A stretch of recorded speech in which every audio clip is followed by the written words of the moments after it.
All right, guys, welcome back to my channel. This is the same BMW that I show how to remove the turbos, and I'm not gonna go that deep into reinstall because pretty much it's in reverse order. I just want to show you, what you need most likely in the process of like installation, but with not really deep or long time, like as I did on removing, which for me is the most important. I just want to show you, how this look now. Hopefully it shows up in the video a little better. So I have removed all the gasket that goes in here, and I will show you in a second how that looks. But everything is nice and clean. The most important area that you have to be careful is where the ring goes.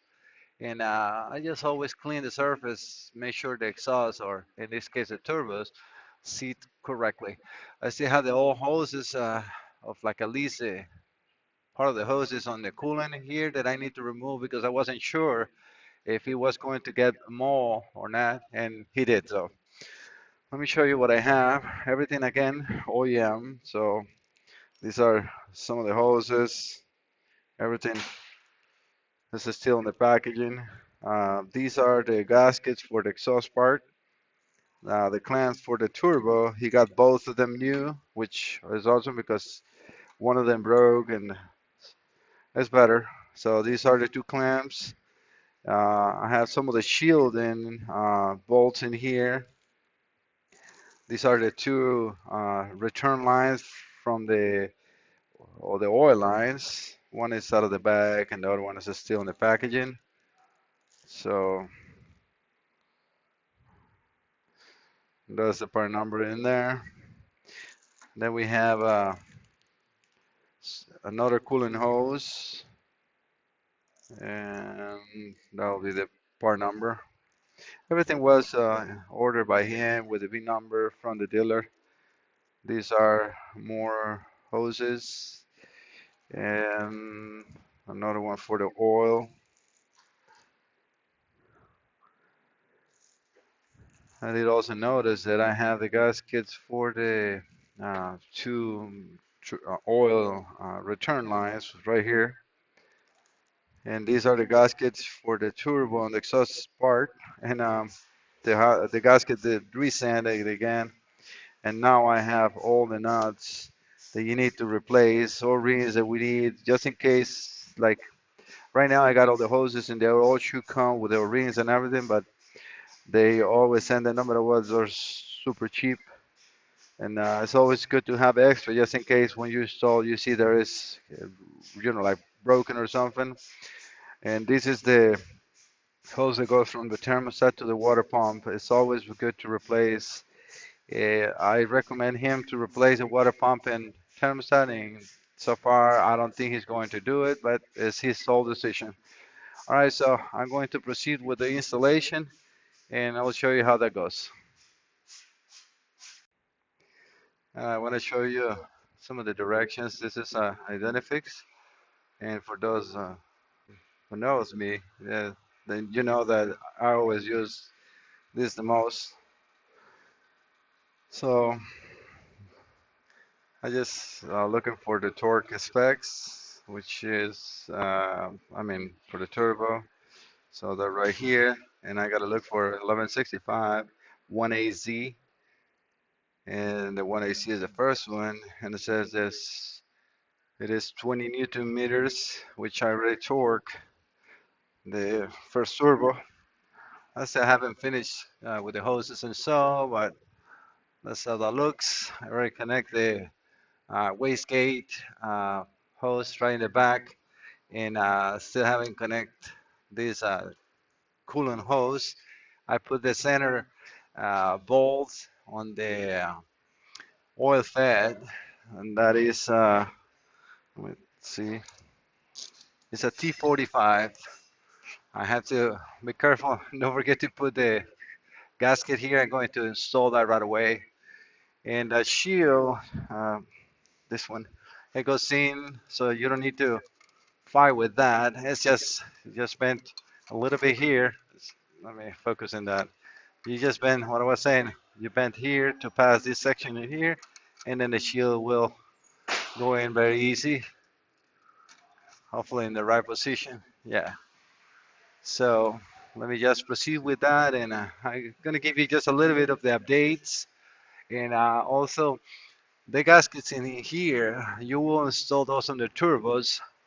Let me show you why. Well, they easily come out with the turbo itself, but the turbo has a extension of the pipe that fits the gasket perfectly. So don't fight yourself trying to install that in the head, because all you will do is damage it. I will remove the one stud that broke, and I re-clean or redo the threads with the tap of the die. I always confuse those names, but everything is going smooth. So let me keep going. All right, so the rear turbo is installed. Everything is torqued. If you guys need anything else, information wise, just let me know and I'll put them in the comments. I sometimes put too much information that is not even necessary, but I think torque specs are important. Uh, One thing that you have to be careful is when you're installing these bolt here, the T45, because especially when you put new lines on it, they're kind of like not as stressed, so the actual position of the ball is not perfectly matched. So if you're not careful, you can damage the thread, and then that is a big problem.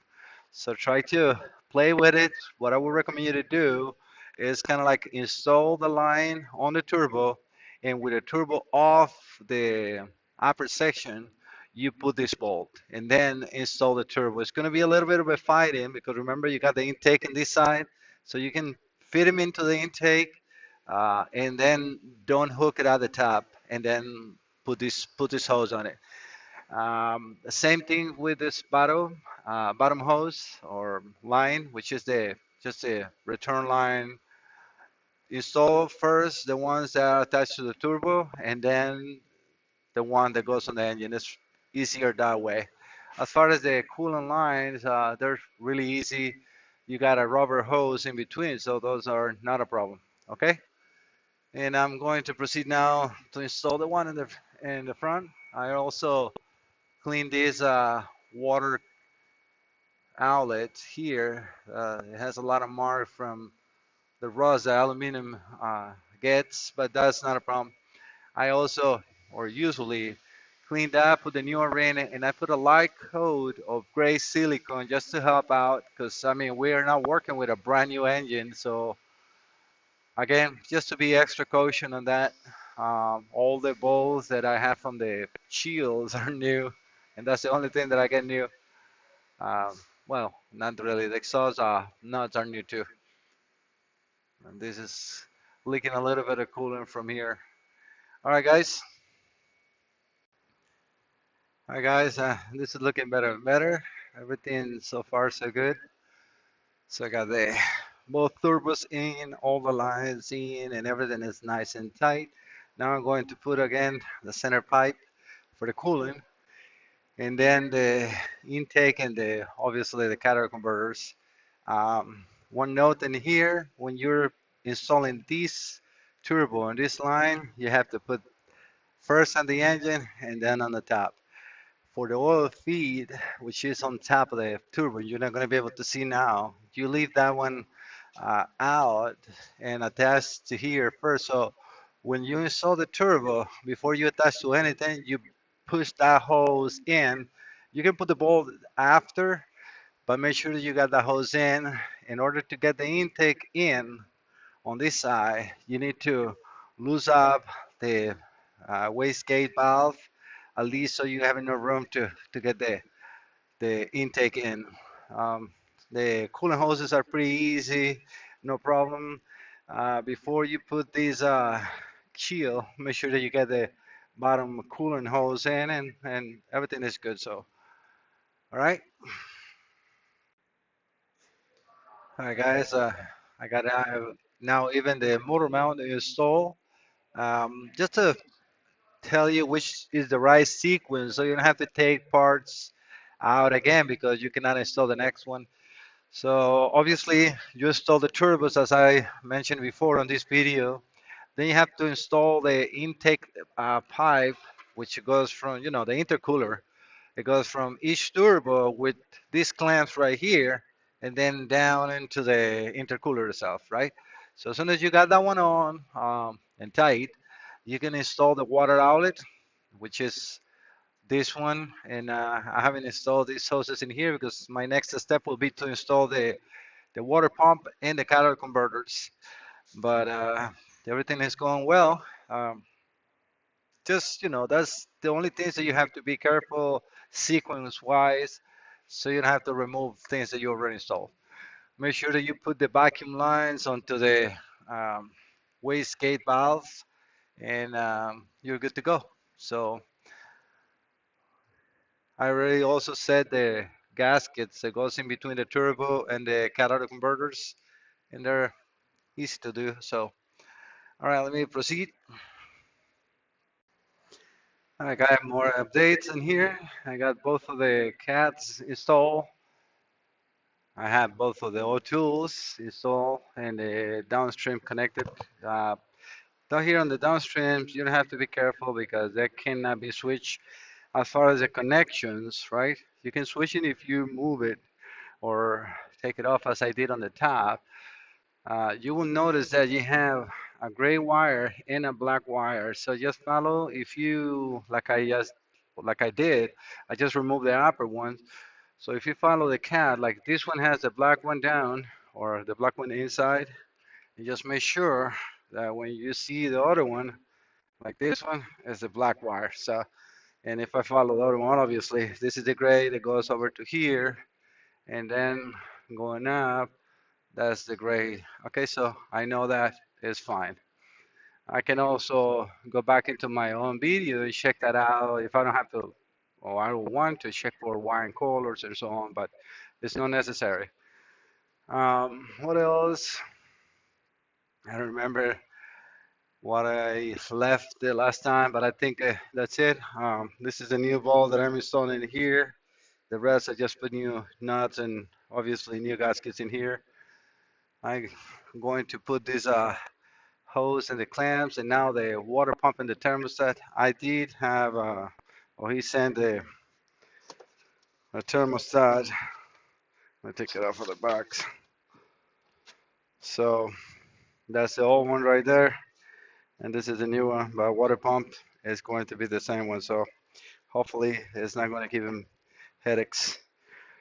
All right, guys. So I also can tell you that without the subframe, and it's definitely super fast compared to how I start working to show you actually what the hard situation is when you need to just replace a water pump or so when you can't remove the subframe. But I mean, you're not going to remove the subframe if just to do a water pump. But this way is definitely easier. All right, more advanced in this. Uh, well, I got the water pump, the thermostat, the brand new hose, and the brand new thermostat as well. And I have the subframe already in. We got to put a heat shield that goes in here to protect the rack and pinion from the exhaust. As far as the rest, everything is going very smooth. I also put the bolts for the motor mounts. So they're pretty easy. I use the support that I have from underneath to raise the engine a little bit, and then install that. And then now I'm going to put the rack and pinion, um, suspension, lower, put the engine oil filter, and coolant, and see how it runs. All right, guys, I'm about to start the car. I already put the power steering. I did the oil and the filter. It takes 6.9 quarts of 530. And we use the Bosch filters in here. Very good. And I'm right now doing the self prime. Let's see if that shows. It was happening a second ago. So what is happening is the pump, it's a spin and it's an electric pump, right? And it spins and then takes whatever air is in the system. And the first thing you need to do is fill here, well, here, right? remove this breather, and then you go inside the car. Let me try it again, because probably it's just, stops and go. The only way that you can stop it is by trying to crank the car. So I'm going to put them in. The battery is dead. That's why I stopped. All right, guys. So let me put the bar in maintainer 1 second. Everything is ready. As you can see, the battery is not dead, but it's an 11.5. So I'm gonna set it up as a flash programming. Choose a steady voltage, and then that should work. Let's try this one more time here. I know my settings are ready to go, so I just took it off. Yeah, just pump the gas, accelerator pedal, and hold it.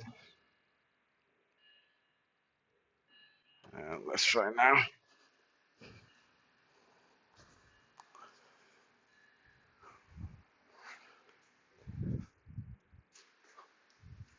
Yep. Hopefully you guys can see that. Yeah, I think it is. And this one is still on, so. Hmm. It didn't like that I turned this one off. It is using this one. Hmm. Let me take a look at that. No, it was probably just my perfect timing on turning it off. I would prefer on this one. As you can see, that's running. It runs and stops, so that's pretty normal. And that's how you prime the coolant system. Like that, you avoid to have, air pockets and overheating. So I'm gonna do that for like at least 15 minutes. As you can see, you see that whole bubbles of air. It goes in and out and in and out. So let me stop the video and I'll be right back. All right, guys. One thing that I wanted to add, while the car is doing the process of the cooling, is on the power steering. Well, make sure that you use a CHF11. That's specific for this. But so you can fill this up, and what I usually do is fill it up and then turn the steering wheel. I got the car up. I steer the wheel all the way to one side and then to the other side. And the same racking pin is going to act like as a pump, and it's going to suck the fluid and pump the air out. At least, I mean, not 100%, but at least you will not be starting the power steering pump dry. And it's very effective for me. I just start the car, don't steer, just leave it straight ahead, and then turn it off, recheck the fluid. I mean, if you start it, you hear like a whining, turn it back off immediately and then fill it up. But if that's not the case, just leave it straight, come and take a look at the level, adjust whatever is necessary, and then when you turn it off, just let it cool down a little bit and no air. Okay? All right, the engine is running now. It's very not as stable, not to worry about that. I mean, the car was misfiring really bad when it came in. So just gonna let it idle, make sure I have no leaks.